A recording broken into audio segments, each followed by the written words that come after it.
Good morning everybody. आज मैं लेकर आई हूँ अपनी न्यू वीडियो जो है एक स्टोरी बेस्ड। पर ये स्टोरी ना राजा महाराजाओं के बारे में है, ना एनिमल्स के बारे में, ना परियों के बारे में। तो फिर ये स्टोरी है किसके बारे में? ये स्टोरी है एक थीफ की स्टोरी। ये स्टोरी है एक यंग बॉय की स्टोरी। और इस स्टोरी में हम देखेंगे कि कैसे एक गुड बिहेवियर पर्सन, एक नाइस पर्सन अपने बिहेवियर से दूसरे पर्सन की लाइफ को पूरी तरह से ट्रांसफॉर्म कर सकता है। This is Ritu Garg from English with Ritu channel, and today I am here with you to explain you the chapter The Thief's Story by Ruskin Bond. तो चलिए स्टोरी स्टार्ट करते हैं। There are only two characters in this story. One is thief and the other is Anil. अब thief कहता है कि when he met Anil first time, he was still a thief, but he was very successful. He was an experienced thief. कि जब वो अनिल से मिला तो वो एक बहुत ही सक्सेसफुल थीफ था। When the thief met Anil, Anil was watching a wrestling match. जब वो अनिल से मिला, अनिल एक रेसलिंग मैच देख रहा था। Anil was about 25 years, a tall and lean fellow. एक tall और lean fellow है। He looked very easy going. He looked very innocent. वो उसको बहुत innocent और बहुत easy going person लगा। और इसीलिए थीफ को लगा कि वो अनिल को इजीली चीट कर सकता है। इसलिए वो अनिल की लिटिल बिट फ्लैटरी करता है। उसकी लिटिल बिट फ्लैटरी यानी कि चापलूसी करते हुए कहता है, you look a bit of wrestler yourself, कि तुम एक रेसलर के जैसे दिखाई देते हो। जबकि अभी हमने डिस्कस किया कि अनिल एक लीन फेलो है। तो अनिल भी उसको रिप्लाई करता है, सो डू यू, कि तुम भी एक रेसलर जैसे दिखाई देते हो। जबकि थीफ कहता है कि वो भी एक रेसलर जैसा नहीं था, बिकॉज वो भी एक लीन फेलो था। अब अनिल उसको पूछता है, व्हाट इज योर नेम? अभी तक इस चैप्टर में थीफ ने हमें अपना नाम नहीं बताया। अब वो अनिल को अपना नाम बताता है, Hari Singh. But this is not his real name, ये उसका रियल नेम नहीं है, because he changes his name every month. वो हर मंथ अपना नाम चेंज करता है। अब आप ये तो समझ ही गए होंगे कि वो अपना नाम क्यों चेंज करता है। वो नहीं चाहता कि पुलिस या जो उसके फॉर्मर एम्प्लॉयर्स हैं वो उसको आइडेंटिफाई कर सकें या उसको पकड़ सकें। तो वो अनिल को अपना एक फेक नेम बताता है, एक झूठा नाम बताता है, वो है हरि सिंह। अब अनिल उससे रेसलिंग के बारे में कुछ बातें करता है और फिर वहां से जाने लगता है। जब अनिल वहां से जाने लगता है तो हरि सिंह उसको फॉलो करता है और उसको कहता है, I want to work for you, मैं आपके लिए कुछ काम करना चाहता हूँ। तो अनिल कहता है, आई कांट पे यू, मैं तुम्हें पे नहीं कर सकता। तो हरि सिंह को लगता है कि कहीं उसने इस इंसान को पहचानने में कुछ गलती तो नहीं की, कहीं उसने उसे मिसअंडरस्टैंड तो नहीं किया, वो उससे कुछ चुरा भी पाएगा या नहीं। पर फिर भी वो उसको कहता है, कैन यू फीड मी, क्या तुम मुझे फीड कर सकते हो? तो बदले में अनिल सिंह उससे एक क्वेश्चन पूछता है, कैन यू कुक, क्या तुम कुक कर सकते हो? और थीफ रिप्लाई करता है, आई कैन कुक, मैं कुकिंग कर सकता हूँ। जबकि उसकी ये बात भी झूठी होती है। ही लाइड अगेन, उसने दोबारा से झूठ बोला। अनिल उसे अपने साथ अपने घर ले आता है और उसका घर एक स्वीट शॉप के ऊपर एक सिंगल रूम होता है। और वो हरि सिंह को कहता है, you can sleep in the balcony, कि तुम बालकनी में सो सकते हो। अब हरि सिंह उस नाइट अपना फर्स्ट फूड अनिल के घर पर कुक करता है। But Anil gave it to a stray dog, Anil उस फूड को एक स्ट्रे डॉग को दे देता है। तो हरि सिंह को लगता है, the food must have been terrible, कि जो फूड है वो शायद इतना खराब होगा कि अनिल ने उसे स्ट्रे डॉग को दे दिया। और अनिल हरि सिंह को वहां से जाने को कहता है।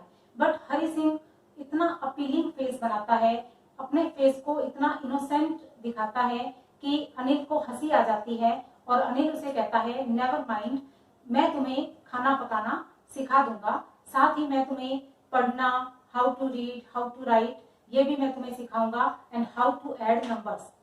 अब हरि सिंह को लगता है कि अगर अनिल उसे इस तरह से पढ़ना लिखना सिखाएगा, he can become an educated person, कि वो एक एजुकेटेड पर्सन बन सकता है। Hari Singh said, it was quite pleasant working for Anil, Anil के लिए काम करना उसे अच्छा लगता था। वो डेली सुबह चाय बनाता था और फिर जो डेली का सामान होता है खरीदने के लिए वो वहां से मार्केट जाता था। But he made a profit of about 1 rupee daily. वो उसमें से डेली अपने लिए 1 रुपए का प्रॉफिट कर लेता था, या वो जो सामान खरीदता था उसमें से डेली 1 रुपया बचा लेता था। और उसे ये भी लगता था कि अनिल शायद उसकी इस चीटिंग के बारे में जानता है, बट ही नेवर माइंड, उसे इससे कोई फर्क नहीं पड़ता। Anil made money by fits and starts. यहाँ फिट्स एंड स्टार्ट्स का मतलब है कि अनिल की इनकम रेगुलर नहीं थी। It seems he wrote for magazines. ऐसा लगता था कि वो मैगजीन्स के लिए लिखता था। कभी कभी उसके पास इतने रुपीज होते थे कि वो दूसरों को उधार देता था, बट कभी कभी ऐसा टाइम भी होता था कि उसे दूसरों से उधार लेना पड़ता था। One day, Anil came back home with a bundle of notes. एक दिन जब अनिल वापस आया, उसके पास एक बंडल था जिसमें कुछ नोट थे। He told Hari Singh that he had just sold a book to a publisher. उसने हरि सिंह को बताया कि उसने एक बुक अभी-अभी एक पब्लिशर को सेल की है। He put the bundle under his mattress. उसने वो बंडल अपने मैट्रेस के नीचे रखा and went to sleep, और वो सोने चला गया। Hari Singh had been working for Anil for almost a month. वो लगभग 1 महीने से अनिल के लिए काम कर रहा था एंड डेली की परचेजिंग से जो वो 1 रुपया सेव करता था, इसके सिवाय उसने अनिल के साथ अभी तक कोई चीटिंग नहीं की थी। लेकिन अब उसे लगा कि अब अपॉर्चुनिटी है कि वो वहां पर चोरी कर सकता है। But it is difficult to rob Anil because he was a most trusting person.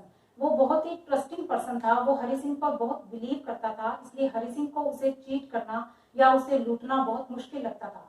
Because according to Hari Singh it is easy to rob a person who is greedy, but it is very difficult to rob a person like Anil who is careless. जो अनिल की तरह careless person है उसे लूटना बहुत difficult होता है। Hari Singh decide करता है कि वो मनी चुरा लेगा, क्योंकि उसे लगता है कि अगर उसने वो पैसे नहीं चुराए तो Anil will waste it on his friends. तो अनिल ये मनी अपने फ्रेंड्स पर वेस्ट कर देगा।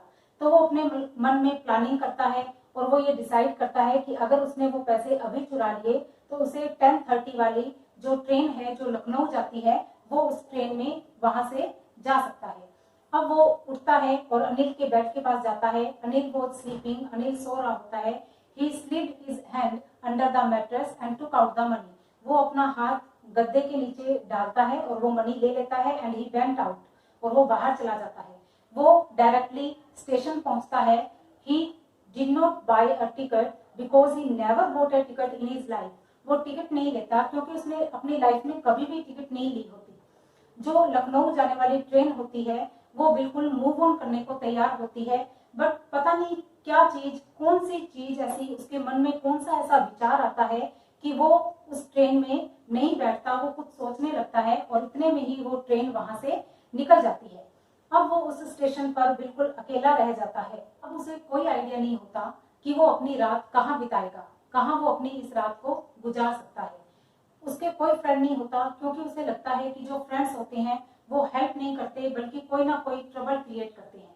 वो किसी होटल में भी नहीं जाना चाहता क्योंकि वो नहीं चाहता कि उसको आइडेंटिफाई किया जाए, उसको रिकॉग्नाइज किया जाए। अब सिंगल पर्सन जिसके पास वो वापस जा सकता था उसको सिर्फ अनिल ही नजर आता है, इसलिए वो परेशान हो जाता है और वो मार्केट की तरफ चला जाता है और वहां जाकर वो एक बेंच पर बैठ जाता है और उसके मन में बहुत से विचार चलने लगते हैं। सिंह जब बेंच पर बैठा होता है तो वो सोचता है कि उसने उसका जो स्मॉल करियर है एक थीफ के रूप में, उसने कुछ लोगों के फेसेस की स्टडी की होती है कि जब वो अपना सामान खो देते हैं तो उनके फेस कैसे दिखाई देते हैं। तो हरि सिंह कहता है a greedy man showed fear, a poor man showed acceptance and a rich man showed anger. कि एक जो ग्रीडी मैन है उसके फेस पर फियर दिखाई देता है, एक रिच मैन के फेस पर एंगर दिखाई देता है, और एक पुअर मैन इस स्टोरी को एक्सेप्ट कर लेता है, वो एक्सेप्टेंस के रूप में दिखता है। But what about Anil? लेकिन अनिल का क्या होगा?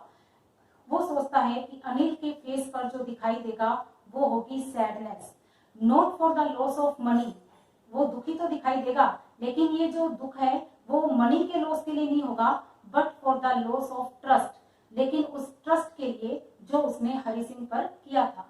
के माइंड में ये सब थॉट चल रहे होते हैं, तभी वहां बारिश होने लगती है और वो बारिश से बचने के लिए क्लॉक टावर में चला जाता है। उसके पास जो नोट होते हैं वो भी उससे थोड़े डैम्प हो जाते हैं, गीले हो जाते हैं।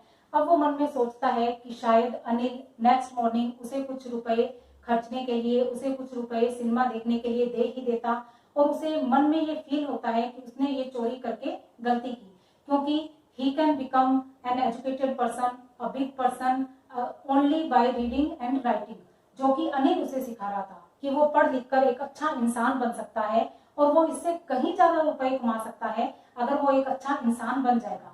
सो he decided to go back to Anil. वो डिसाइड करता है कि वो अनिल के पास वापस जाएगा। अब उसके मन में कहीं ना कहीं ये भी होता है कि वो अनिल के पास कैसे जाए, कहीं अनिल को इस चोरी का पता तो नहीं लग जाएगा, लेकिन वो फिर भी वापस जाता है एंड साइलेंटली वो मैट्रेस के नीचे वो पैसे वापस रख देता है और सोने चला जाता है। नेक्स्ट मॉर्निंग जब वो उठता है, क्योंकि वो उठने में थोड़ा लेट हो जाता है, अनिल टी प्रिपेयर कर लेता है और वो उसकी तरफ, हरि सिंह की तरफ टी का एक कप बढ़ाता है और साथ ही उसे 50 रुपीज का एक नोट भी देता है। वो उस 50 रुपीज को ले लेता है और हरि सिंह जब उसे अपने हाथ में लेता है तो वो देखता है कि ये नोट थोड़ा गीला है, जो कि पिछली रात जो उसने पैसे चुराए थे और वहां बारिश के कारण वो नोट गीले हो गए थे। अब उसे लगता है कि शायद अनिल भी उसकी चोरी के बारे में जान गया है, लेकिन अनिल उससे इस चोरी को लेकर कुछ भी नहीं कहता, कोई कंप्लेन नहीं करता और वो उसकी तरफ स्माइल करता है और हरि सिंह भी अब उसको देखकर स्माइल करता है और वो भी एफर्टलेसली। इस स्टोरी में हमने देखा कि हरि सिंह अनिल के साथ जाता है चोरी के पर्पस से, लेकिन अनिल का गुड बिहेवियर और उसकी ऑनेस्टी ने हरि सिंह को पूरी तरह से ट्रांसफॉर्म कर दिया। तो यही इस स्टोरी का मैसेज है। रस्किन बॉन्ड हमें यही मैसेज देने चाहते हैं, and the moral of the story that a good person, a person's behaviour and his goodness can change even an evil person. एक इवल पर्सन को भी हम अपने गुड बिहेवियर से चेंज कर सकते हैं। So I will meet you again with my new video. Till then, keep learning,